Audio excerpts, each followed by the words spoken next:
مدنی channel کے ناظرین اور بالخصوص فار ایسٹ کے ممالک میں مقیم عاشقان رسول کے لیے خوشخبری کہ ایک مرتبہ پھر خلیفہ امیر اہل سنت مولانا حاجی عبید رضا عطاری مدنی مدث ذلہ العالی فار ایسٹ تشریف لا رہے ہیں، جہاں بروز ہفتہ 10 جنوری 2026 سے باقاعدہ فار ایسٹ کا جدول انڈونیشیا سے شروع ہو جائے گا، جہاں جامع الاخلاص مسجد سمیت تنگرنگ کے مختلف مدارس میں خلیفہ امیر اہل سنت کی تشریف آوری ہوگی اور وہاں منعقدہ سنت بھرے اجتماعات میں خلیفہ امیر اہل سنت و بھرے بیانات فرمائیں گے اور دیگر دینی کاموں میں بھی خلیفہ امیر اہل سنت کی مصروفیت ہوگی۔ اسی سلسلے میں جکارتہ میں موجود پاکستانی ایمبیسی میں رکن شورا حاجی محمد ایاز عطاری نے دیگر اسلامی بھائیوں کے ہمراہ آفیشل سے ملاقات کرتے ہوئے 11 جنوری 2026 کو جامع الاخلاص مسجد میں ہونے والے اجتماع میں شرکت کی دعوت پیش کی، جبکہ مبلغین دعوت اسلامی نے مختلف مقامات پر علماء کرام اور دیگر سے ملاقاتیں کی اور اجتماعات میں شرکت کی دعوت پیش کی۔ خلیفہ امیر اہل سنت کے جکارتہ میں ہونے والے سنت و بھرے اجتماع کے حوالے سے رکن شورا حاجی محمد ایاز عطاری نے مدنی خبروں سے گفتگو کرتے ہوئے بتایا، اس وقت ہم لوگ جکارتہ میں موجود ہیں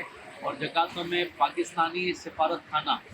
یا ایمبیسی کے اندر الحمدللہ آئے تھے، یہاں کے لوگوں سے ملاقات ہوئی ہے اور 11 جنوری کے اجتماع کی دعوت دی گئی ہے۔ جی ہاں، 11 جنوری کو انشاءاللہ الکریم جکارتہ کے اندر اجتماع ہونے کے لیے جا رہا ہے۔